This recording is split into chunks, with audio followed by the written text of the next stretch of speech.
Welcome to another episode of The Brand Called You, a video and podcast show that brings you leadership lessons, knowledge, experience, and wisdom from hundreds of successful individuals from around the world. Today, it is my pleasure to welcome a very accomplished professional manager turned entrepreneur, Mr. Damandeep Singh Soni. Daman, welcome to the show. Thank you for having me on the show, Ashutosh.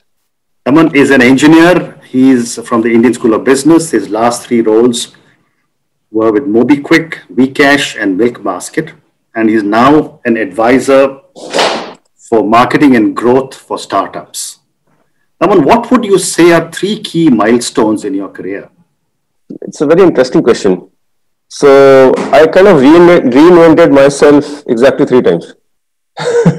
So when I first graduated, I ended up in Infosys. That was like, Betty Ganga. So everyone just entered there. I was in the US and servicing a lot of clients. I decided to come back to India to do my MBA, although I had got into a bunch of US universities. I thought I'll try to make my next set of living in India. Came back, did my MBA from ISB, joined Nokia. And then I kind of figured out that there's a bit of a cultural fit for me here.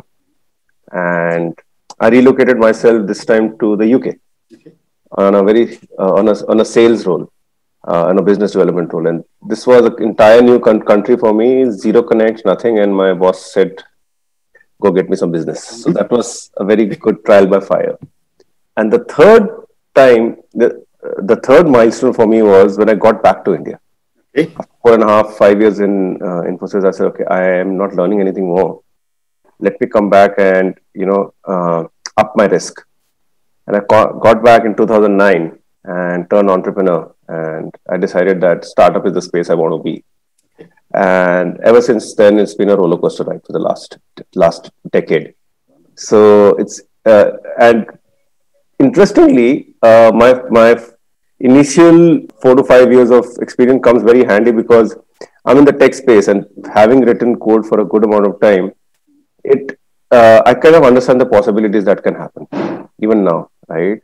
And the kind of industries that I'm in, I usually work for the underdog. There's not enough resources and stuff like that. So being a marketer and trying to get deep into tech, I think it's a big asset that I have with me. So tell me, you're now an advisor and advising startups for marketing and growth. Tell me a little bit about the kind of work you are doing now. Okay. Well, there's a bit of an update. I recently joined as the growth head for Boat earphones, Boat audio. And advising to startups is something I very actively do even now. And the kind of problem that I solve is very simple. There are startups which are 3-member startups who just launched, saying that, how do I get my first 1,000 customers? There are startups who have reached X crores a month. They say, how do we 10x a business from here? And how do we use the marketing function and the growth function to leverage that? So that's where I come in and devise a whole set of short-term strategies and long games, which play out in the landscape over the next 5 to 6 months, and bring out actually step changes in the company. So that's typically the space that I really enjoy being. So, you've been primarily, if I can use the term, in technology marketing. And if, you spend time in Milkbasket as well. Tell me what goes into building a successful technology brand or a successful brand? It's not very different from the core tenets of building any brand. A brand basically signifies trust with the consumer. So I always believe in this, that a brand is built by the search effect, which is people recognize your logo, they see your ad. And the second is it's built by the experience effect. Once they bought your product, and how do they experience the product or the service? That is equally, if not more important, to building the brand. The thing about being in the technology realm is you get real-time telemetry talking to you 24/7.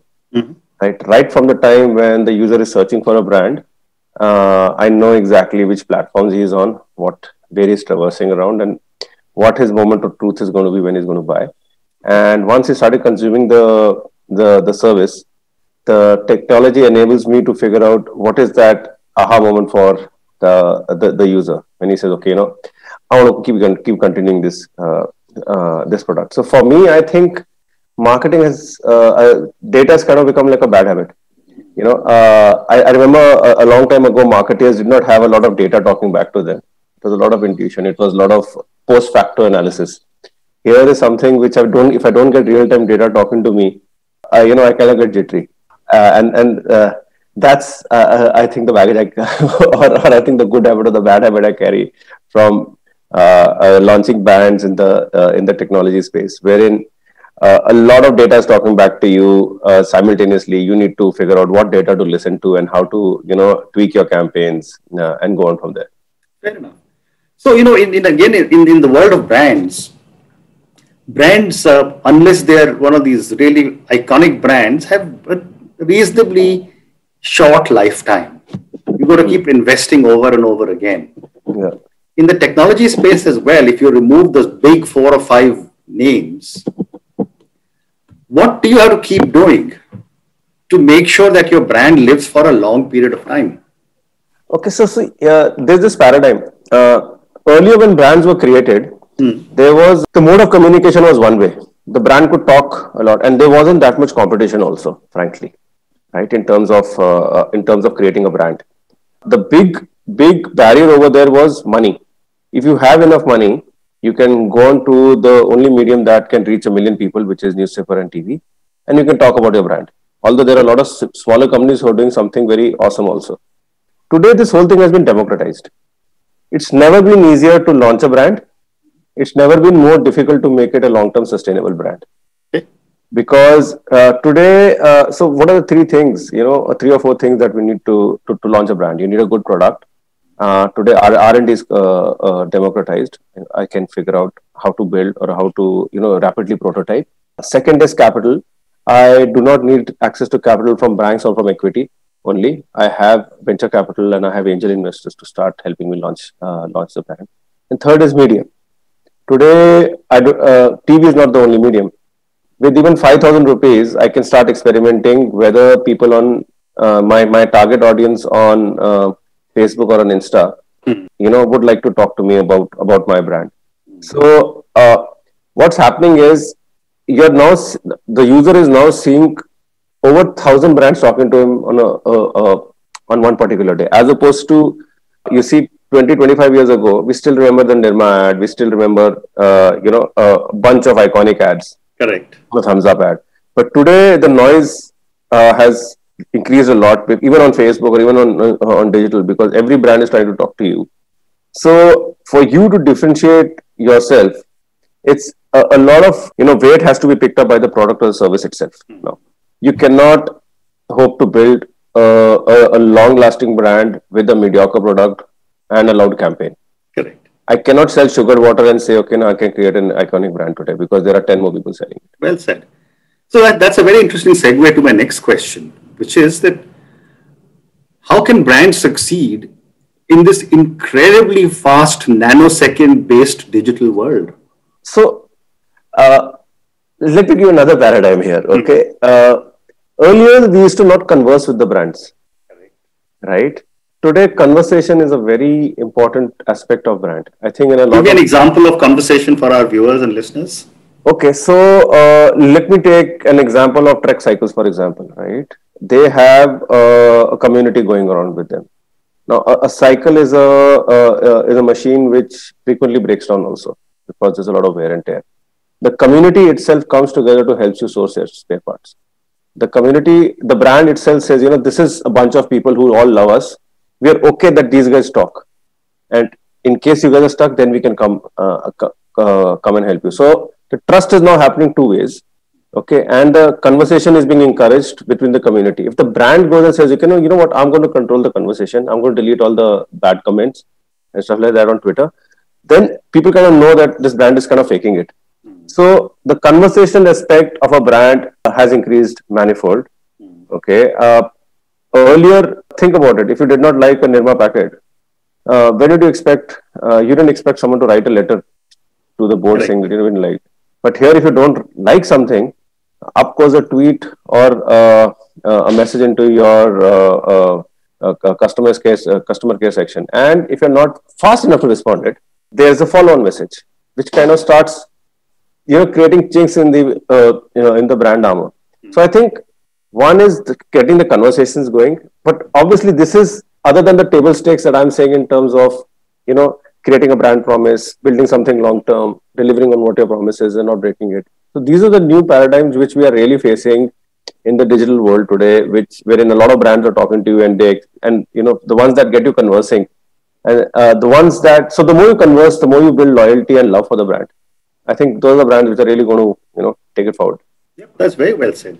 So let me move to some of your own roles in the digital world. You spend time with payment platforms, and you've spent time with an e-commerce platform.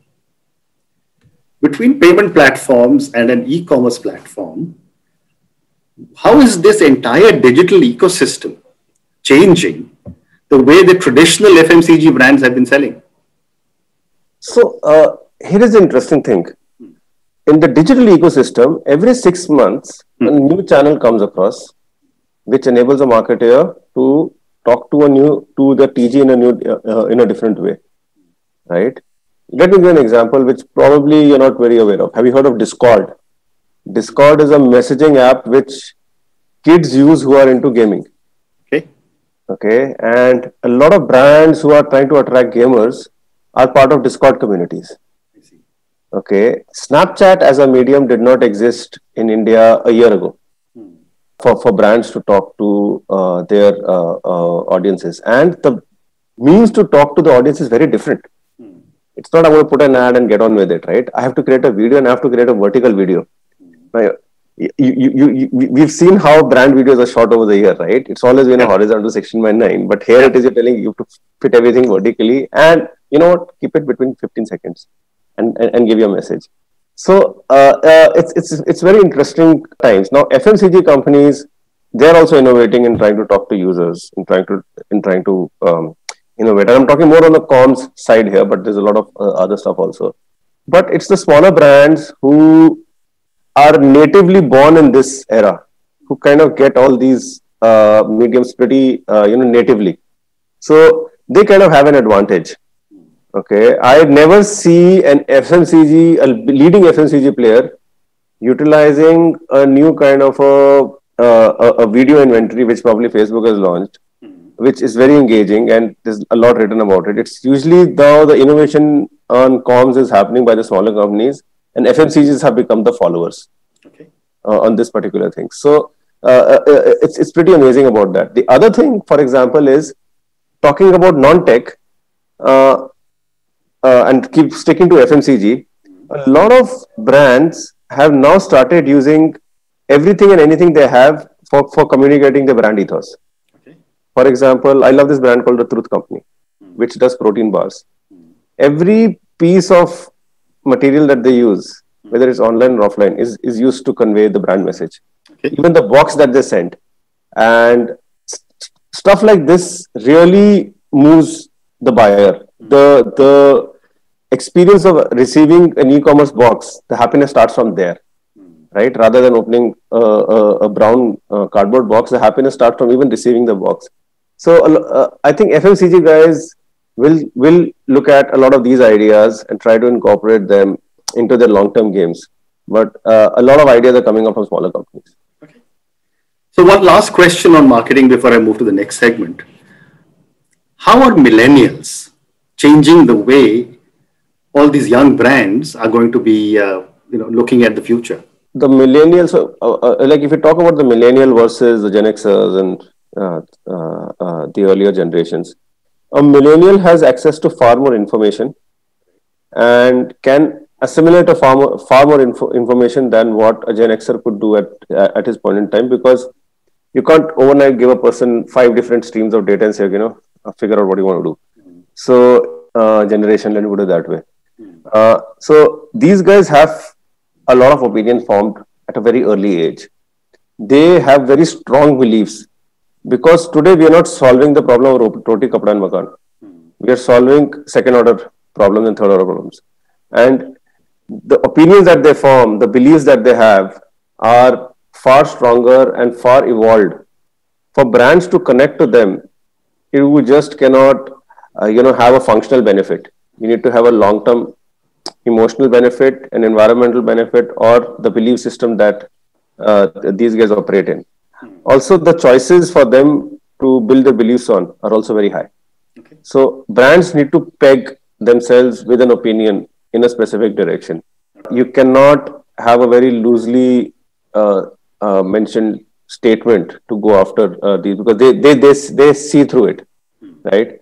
Even awesome music bands, if they don't stand for a particular brand or a belief, they get beaten up and people know that they're faking it. So with a millennial, like I said, you can launch a new brand, you can get them engaged, but to win them over the long term, that's becoming tougher and tougher.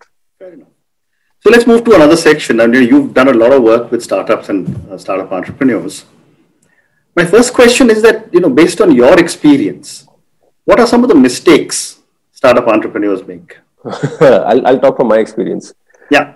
The first time I started up, and I've seen this in a bunch of guys also, we kind of got stuck up on what our valuation should be, how much we should raise, how much we should dilute. At the early stage, it's a germ of an idea. Someone's willing to back you with a certain amount of money, respect that, take that, and move on. And start building up your company for the long term. So that is one thing which I think a lot of startups still get stuck on. But everyone's got their journey, right? Even when I invest now, I kind of tell you, don't worry about the valuation. It's a few percentage points is not going to make anything different at this point in time. The second thing is, a lot of the time, the core hypothesis for which the company has started is primarily wrong. We understand the need of the consumer, but we don't understand the buying ecosystem, right? Who the influencer is. Because startup by its definition does two things. One is it disrupts. Second is it has to grow fast, right? And for that to come together, the product market fit really needs to come together. And I think a lot of startups just miss out on getting the product market fit right before they start spending a ton of money. They think they can buy their way through. And there are enough stories out there in the market, trying to figure that out. Sure. The third most important thing is, I think a startup is not the founder. A startup is the team.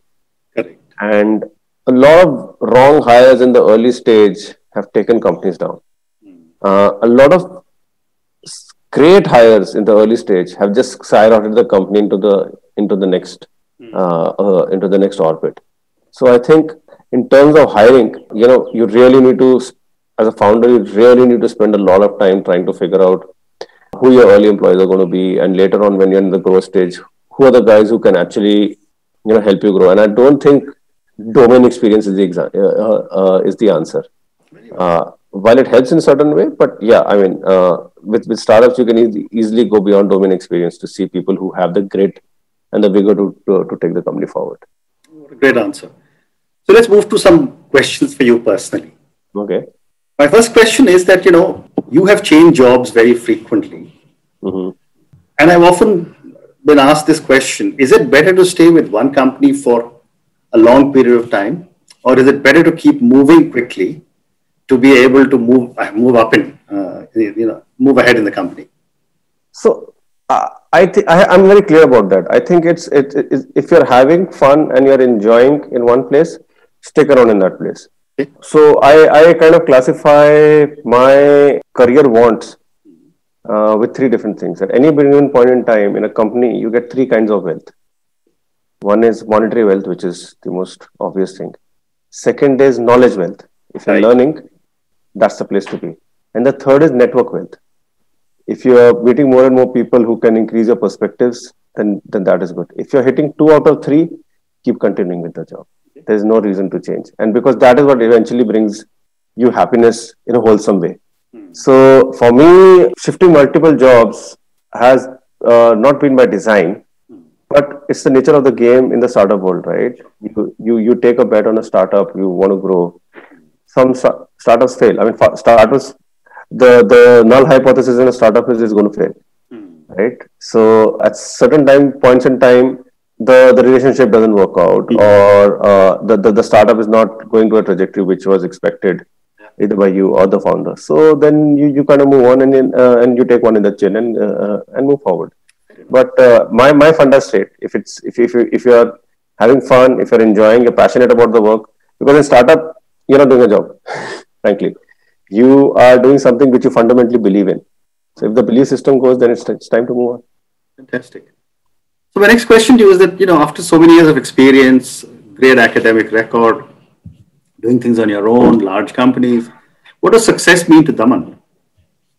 I'm glad you asked that, because I measure my success not by the amount of money I've accumulated. That's not how I've been brought up also, although I think money is important.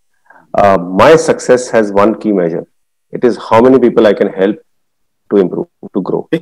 I actually sometimes sit and figure out how many people can I drive employment to, because that was the main reason I came back to India, either directly or indirectly. So that is one of the main reasons why a lot of the consulting work that I do is a lot of pro bono work also. Because if a startup improves, there is more employment opportunities for people.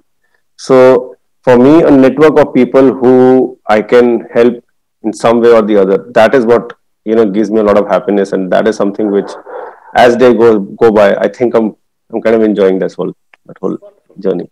And therefore, my follow-up question to that is that, where do you draw your inspiration from? So one of my big areas of inspiration is Clayton Christensen, the guy who wrote about disruption. A lot of his ideas were pretty evolved, ahead of its time. He kind of, encompasses about trying to do something disruptive, but also failure is on the other side of the coin. So, you got to not get bogged down with failures, and you fail too many times, you only succeed. So, he's one person I draw a lot of inspiration from, both on the professional side and also on the personal side. He's no longer with us, God rest his soul. But he's one of the guys. And my last question to you now, and this question is that if you, Daman, were a role model to millions of children who closely followed your life choices, what is the one thing you would change in yourself? Okay. Oh man, this is an awesome thing. So I think procrastination gets the better of me many times, and I call out that I'm a lazy individual. I'll tell you why. Because I'm lazy, I love to automate stuff a lot. So, but sometimes it gets the better of me in terms of procrastinating, and I think that is something which I think procrastination is acid, literally. That's one thing I would like to get out of my system. So I've been frankly reading a lot on how to do it. Instituted a lot of hacks, as I put it. The Atomic Habits is a book which has helped me a lot in trying to get rid of this habit. But that's one thing that would really, and this is not a Miss India kind of an answer. This is something I genuinely talk about with my wife, that this is what I want to really solve for. Well, thank you so much. It's been such a pleasure speaking to you. I wish you lots of success with your new brand, Boat, and with everything else that you do. Good luck. Thanks, Ashutosh. Great talking to you.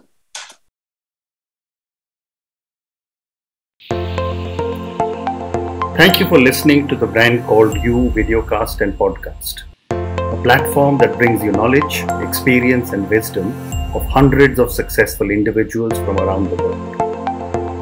Do visit our website www.tbcy.in